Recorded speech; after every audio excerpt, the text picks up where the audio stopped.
Assalamualaikum. Hai Adam. Hai. Terima kasih ya bukunya kemarin. Ini sangat membantu loh. Iya, nggak apa-apa. Syukur deh kalau bisa membantu.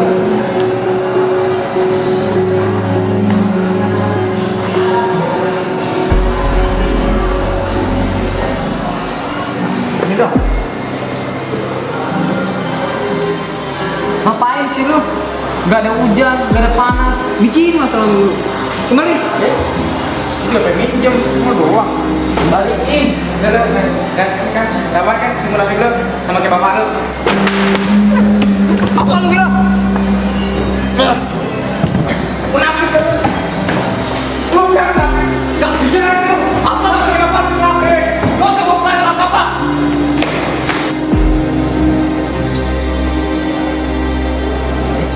Tahu nggak? Si Adam bapaknya wali kota Bandung bro. Iya katanya. Gila. Gak terasa rasanya jadi ada penyakit. Tapi gimana itu perasaan si Budi ya? Emang apa? Iya tuh si Budi, lu nggak tahu. Dulu nih katanya bapaknya itu menentang wali kota Bandung. Hampir akhir deh bapaknya itu mau dipenjara. Wah, panjang.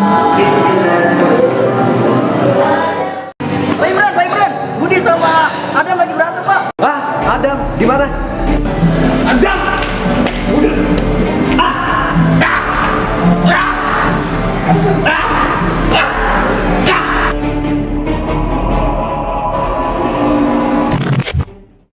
Adam. Adam, Budi, berhenti.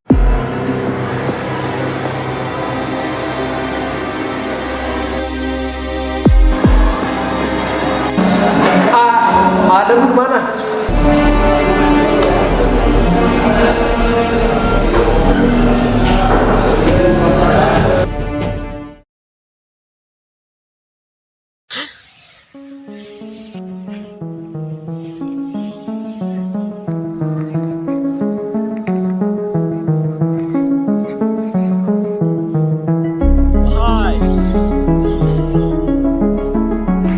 Siapa Anda? Di mana saya? Tenang anak muda. Bertindak berlegan tidak akan kemana siapapun. Apa yang Anda inginkan dari saya? Anak muda, sesungguhnya aku tidak menginginkan apapun dari kamu. Sebaliknya, sepertinya dirimulah yang menginginkan sesuatu. Saya menginginkan sesuatu. Beneran anak muda, tentang Bandung Lautan Api. Hah? Bandung Lautan Api? Ya, kenapa Bandung dibakar saat itu? Tidakkah dirimu ingin mengetahuinya? Kenapa Anda sampai? Ku yakin dirimu memiliki banyak pertanyaan sekarang. Namun biarlah waktu yang akan menjawab itu semua. Sekarang mari kita kembali ke masa itu.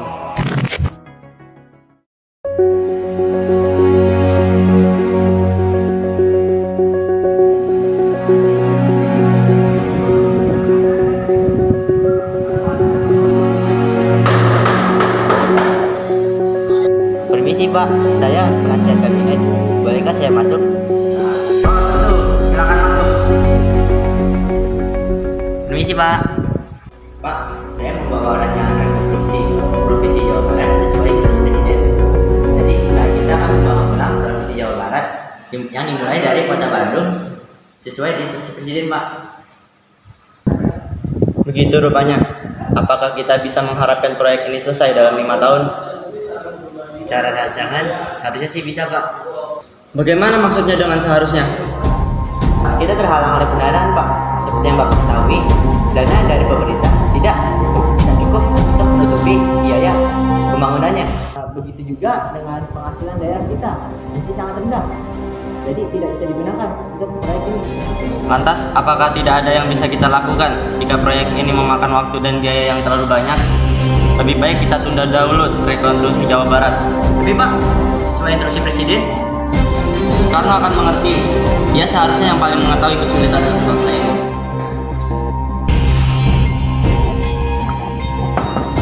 Permisi Pak. Pak Karman? Saya datang di waktu yang salah. Tidak sama sekali. Bagaimana kabar Anda? Aku baik-baik saja dalam beberapa tahun ini. Setelah 3 tahun tidak bertemu, Ada apa gerangan sebenarnya bisa sebaik itu? Anda tentu tahu perdagangan dan ketambangan kelas bangga yang ditinggalkan begitu saja oleh pemerintah. Jumlahnya dari sudah 4 provinsi ini ditinggalkan begitu saja. Sekarang semuanya adalah kepentingan saya. Mana bisa begitu Pak? Itu merupakan hasil pemerintah dan bisa dimiliki oleh seorang. Oh, ada penasihat gubernur. Saya Karman.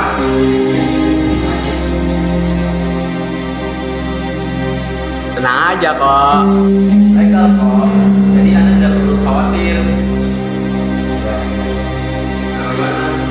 Ya, tenang aja. Gitu. Penasihat gubernur itu pasti tidak asing bagi Anda. Itu adalah kakekmu satu tahun sebelum pemilihan Sebulan dan pengusaha bergerilap di sana adalah kakek Budi. Hah? Apa? Yang benar saja. Karman dan Gubernur Datuk Jamin adalah teman lama. Selain itu, Karman dan Gubernur membuat kesepakatan. Sang pengusaha akan menanggung jawab biaya pokok rekonstruksi Provinsi Jawa Barat dengan syarat dia juga yang mungkin jangannya proyek. Pembangunan baru saja akan dimulai ketika pada 29 September 1945 pasukan sekutu datang ke Indonesia. Tujuan kedatangan mereka adalah untuk membebaskan tahanan sekutu dari Jepang, atau begitu sebut mereka, dan menyelamati Indonesia atas kemerdekaannya. Pemerintahan Indonesia pun menyambut dengan baik demi mencegah konflik berkelanjutan pada republik yang baru saja merdeka. Namun, ternyata pasukan sekutu memiliki kehendak kembali menguasai Indonesia. Dari situlah pertempuran kembali meletus di negara kesatuan Republik Indonesia. Kemanapun pasukan sekutu pergi, di sana rakyat Indonesia selalu melakukan penyerangan.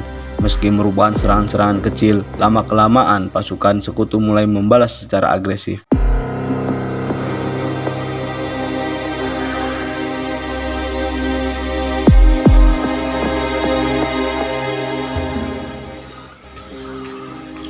Pak Perdana Menteri, pasukan sekutu baru saja memberikan propaganda kepada kita. Silakan dibaca, Pak.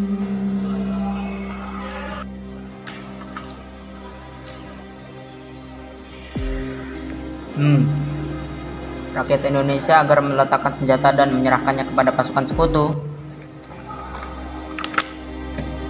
Mereka pikir kita masih negara jajahan kemarin sore, akan menyerah begitu saja dengan ancaman seperti ini.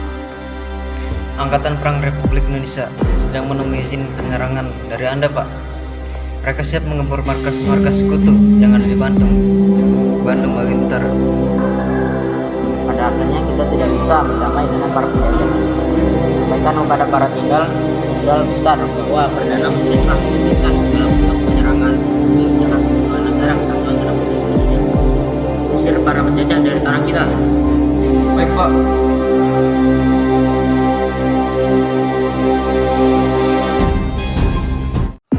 Pada malam tanggal 24 November 1945, markas-markas sekutu di Bandung bagian utara diserang oleh Angkatan Perang Republik Indonesia, termasuk Hotel Homan dan Hotel Pranger yang menjadi markas besar sekutu. Pasukan sekutu tidak tinggal diam dan segera mengutus Kolonel McDonald kepada Gubernur Jawa Barat pada tanggal 27 November 1945. Di sana.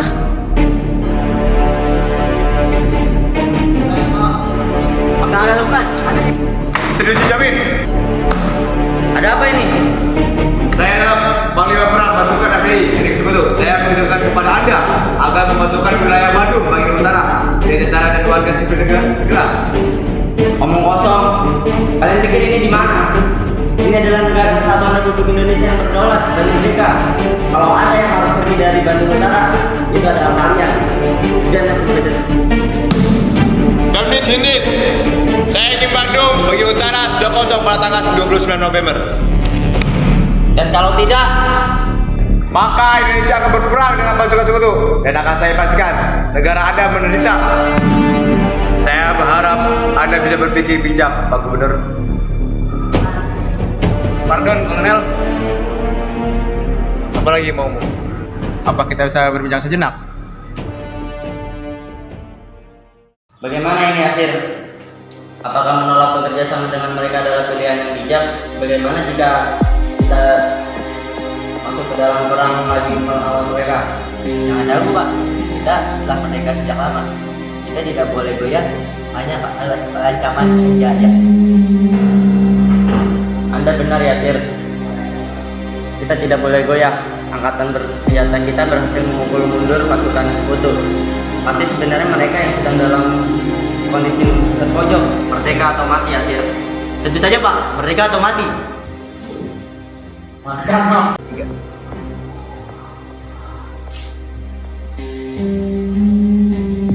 Apa yang ingin Anda bicarakan?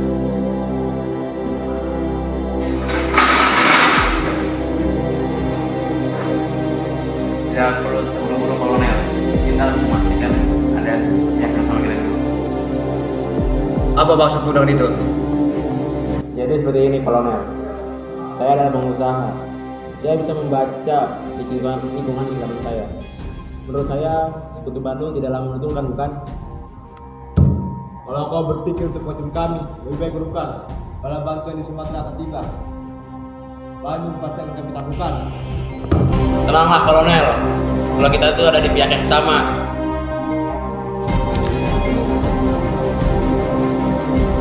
Saya ingin bantu Anda, kolonel. Membantu? Saya tidak percaya dengan orang-orang negara Anda.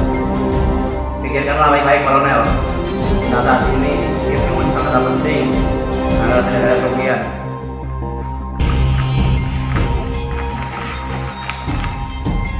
Saya bisa menawarkan Anda informasi itu. Ini adalah Rencana menyerahkan yang akan dilaksanakan hari ini. Pos Sekutu 4 di titik ini sedang serang selagi kita berbicara. Sebentar lagi Anda akan dipanggil oleh perwira Anda terkait hal ini. Colonel, 4 of our posts have been attacked by Indonesian military. We must return to base now.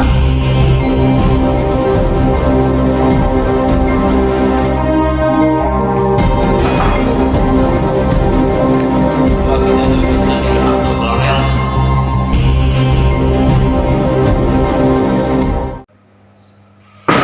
Pak Gubernur, kita berhasil Pak.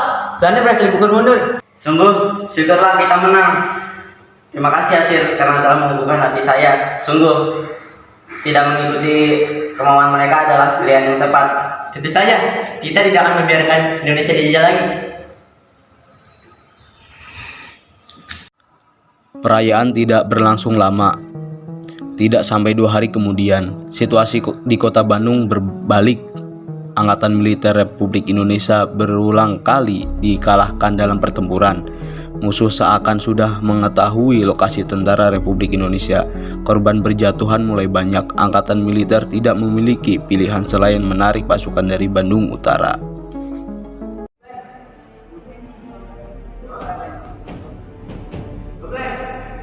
Jadi bagaimana? Saya harus kan? impresif. Program Anda Bandung Utara akhirnya takluk dengan sendirinya. Benar-benar patut dirayakan. Baguslah untuk Anda. Kalau bagian saya, bagaimana? Sesuai kesepakatan, ini adalah hak untuk ekspor ke Eropa dan Amerika. Begitu pula dengan kepemilikan 40% aset yang ada di Bandung Utara. baiklah. Sepertinya sudah semua senang berbisnis dengan Anda. Jadi untuk berikutnya kami akan melakukan ekspedisi ke Bandung Selatan. Bantuan dari Anda akan sangat hargai. Loh, ini bukan perjanjiannya. Saya akan bantu Anda melakukan Bandung Utara dan titiknya. Jadi ada ekspedisi militer lagi. Apakah Anda lupa? Terjadi perubahan rencana dari atasan. Kami akan mengambil alih kota Bandung. Omong kosong. Anda menyalahi perjanjian. Kalau begini jadinya, maka saya tidak akan membantu Anda lagi. Bahkan, saya akan pastikan orang-orang Anda pergi dari Bandung Utara. Anda sudah dapat bagian dari Anda bukan? Kalau begitu, lebih baik Anda diam. Apakah ini etika dengan mitra bisnis Anda? Saling mengkhianati, benar begitu? Berlebihan, Kolonel. Ini masih negara saya. Seharusnya Anda bersyukur. Saya bahkan mau mendengar Anda. Jangan mengganggu kami, Herman. Hiduplah dengan baik, dengan baik-baik, dengan bisnismu itu. Begitulah pada akhirnya Karman dikhianati oleh sang kolonel. Ia tidak pernah berniat mengkhianati bangsanya. Ia hanya melihat celah keuntungan dan mengambilnya. Sayangnya, ia menyelam terlalu jauh dan jatuh terlalu dalam. Ia mengetahui tentang lokasi pos-pos sekutu dan strategi penyerangan mereka dari informasi yang ia curi dari berkas kolonel. Ia segera menuju ruangan gubernur untuk segera melakukan serangan balasan. Di sana, di tengah-tengah diadakan rapat darurat bersama dengan Kolonel Nasution. Kita harus segera memperkuat benteng di bagian Bandung Selatan. Pasukan sekutu tidak boleh dibiarkan lebih jauh ke dalam kota Bandung. Saya bisa menempatkan tentara Republik Indonesia di sepanjang perbatasan dan menyiapkan brigade di sepanjang Bandung Utara. Semoga kita bisa menahan gempuran mereka. Ini berbahaya sekali. Semoga Tuhan membantu kita. Kita harus menyerang. Abang Anda lepas, Paman. Anda tidak boleh berada di sini. Kita harus menyerang. Kita harus mengalahkan pos-pos sekutu luar. Dan kita harus mengambil alih Bandung Utara. Saya tahu lokasinya. Apa maksud Anda? Apa Anda mengetahui lokasinya? Saya tahu lokasi pos militer mereka. Saya mohon percaya dengan saya. Mr. Dato, siapa orang ini? Dia adalah teman lama saya, Karma. Dia adalah pengusaha pemimpin rekonstruksi Bandung. Bagaimana saya mempercayai Anda? Saya pernah berbisnis dengan panglima perang mereka. Selama itu juga saya mencuri informasi militer mereka darinya. Kamu, Karman, mau melakukan kontrak bisnis dengan musuh? Aku tidak punya pilihan lain. Bang Gubernur, Pak Karman telah melakukan tindakan pengkhianatan terhadap negara. Dia harus mendapatkan sanksi hukum. Pak, tapi kalau yang dikatakan benar, maka kita memiliki kesempatan sekarang. Tunjukkan lokasinya mereka sekarang. Jadi mereka ada di sini, Pak. Ini titik A, ini titik B, ini titik C. Serangan balasan pun dilakukan oleh Kolonel Nasution menuju Bandung Utara. Sesuai perkataan Karman, pos-pos terluar sekutu berhasil ditaklukkan. Namun, hanya sebatas itu saja. Setelahnya, pasukan sekutu menerima bala bantuan dari Sumatera dan mendesak tentara Republik Indonesia sampai ke dalam pusat kota Bandung. Tanggal 17 Maret 1946, Letnan Jenderal Montagu Stopford mendatangi Sultan Syahrir untuk mengisukan penyerahan tanpa syarat tentara Republik Indonesia di Bandung. Pak, Anda tidak boleh masuk.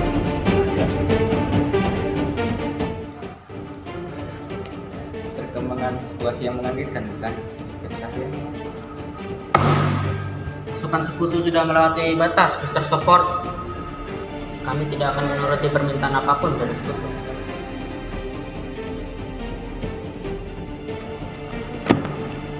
Ini adalah telegram yang datang dari Komando Pusat Pasukan Sekutu. Segala bentuk upaya diperbolehkan demi memberikan tugas dan tujuan terhadap ASME di Indonesia. Bahkan jika harus berperang kembali dengan negara kesatuan Indonesia. Apa tuntutanmu? Saya ingin Bandung Selatan dan radius 11 km sampai pusat kota Bandung bersih dari militer Indonesia. Pemerintah sipil, rakyat, dan polisi daerah diperbolehkan tetap tinggal. Selain itu, semuanya bersih dari gangguan pemerintah pusat Indonesia. Maka semoga Tuhan memenangkan kembali Republik ini dari tangan militer. Rencana pembalasan segera disiapkan Kolonel Nasution bersama Gubernur Datuk Jamin. Pada tanggal 24 Maret 1946, rapat eksekutif diadakan untuk memutuskan langkah yang akan diambil selanjutnya.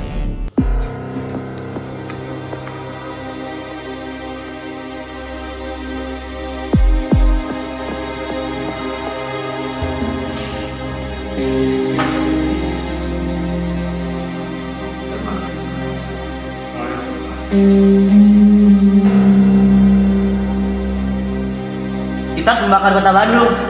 Astagfirullah. Apa maksud kamu, Yasir? Itu terlalu berlebihan. Hanya itu pilihan tersisa, Pak. Kita tidak bisa mengerahkan tentara kita ke perang tidak bisa kita menangkan. Daerah lain lebih membutuhkan dukungan militer daripada kita. Tetap saja membakar satu kota itu terlalu berlebihan. Kita tidak punya banyak pilihan, Pak. Dengan segala hormat, tapi kita telah kehilangan kota Bandung semenjak Bandung Selatan mereka ambil alih. Iya benar Mr. Datu, tentara Republik Indonesia sudah kehilangan terlalu banyak di Bandung. Dengan membumi hanguskan, pasukan sekutu tidak akan bisa memanfaatkan kota ini sebagai markas militernya. Pak, situasi kita akan seburuk ini jika tidak ada di antara kita yang membutuhkan informasi ke musuh. Nasir, tunggu, aku punya. Pak Arman, hukuman yang pantas bagi pengkhianat negara adalah hukuman mati. Tapi saya serahkan beralih sanksi kepada Hakim Agung untuk memutuskan. Penghinaan ini akan ditanggung keluarga Anda hingga lama, Pak Arman. Baiklah, malam ini tepatnya pada pukul 12 malam saya akan menggerakkan 10.000 anggota TNI untuk membakar kota Bandung. Sekiranya Tuhan membantu kita kebahagiaan Republik ini. Merdeka atau mati! Merdeka mati! Setelahnya, semuanya seperti neraka. Warga Bandung mengungsi melalui rel kereta api yang dibangun sepanjang 11 km meninggalkan kota Bandung. Selagi membakar rumah mereka sendiri saat meninggalkannya. Pukul 8 malam TRI meledakkan dinamit pertama di gedung Indise Restoran. Malam itu Bandung terbakar dan menjadi Bandung Lautan Api. Dan untuk Karman, ia dijatuhi hukuman pidana selama 5 tahun. Bisnis dan usahanya disita dan ia diasingkan dari Pulau Jawa. Begitulah kisah Bandung Lautan Api. Apakah karena itu Budi sangat membenci saya? Apa yang dilakukan kakek saya terhadap keluarganya? Tidak ada yang benar-benar salah, ada. Seperti itulah peperangan penuh dengan kepentingan orang-orang yang memiliki kekuatan. Kebenciannya tidak akan hilang bahkan hingga kini. Lantas, apa yang harus saya lakukan untuk memperbaikinya? Itu adalah sesuatu yang harus engkau cari tahu sendiri, Adam. Kini engkau harus segera kembali. Apakah itu sungguh kebenaran Bandung Lautan Api? Itu adalah kebenaran yang dapat aku ceritakan. Nah, percaya kamu tidak percaya seluruhnya tentang ini.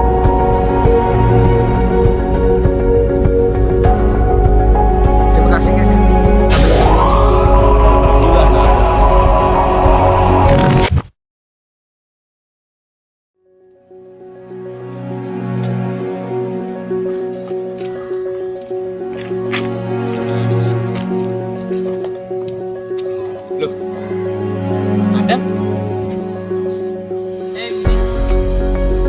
Adam, lu kemana aja? Nih tas lu nih.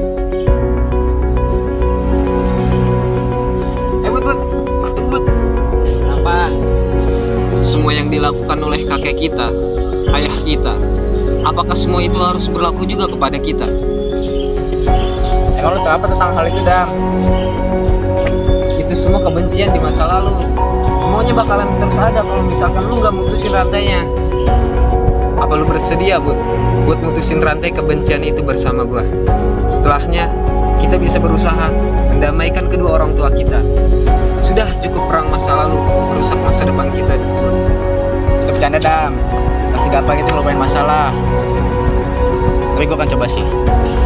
Kalau begitu, mari kita akan coba bersama. Oke, kita akan coba kepada perdamaian.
pergi tempatnya. Nah lu langsung kayak tidurin dia kan langsung Rangkulnya gimana? yang atau gini aja nih buk gitu langsung truk apa lu bilang gitu. Nah apa lu bilang apa gitu lah. Tuh gua enggak Apa lu bilang? Kenapa?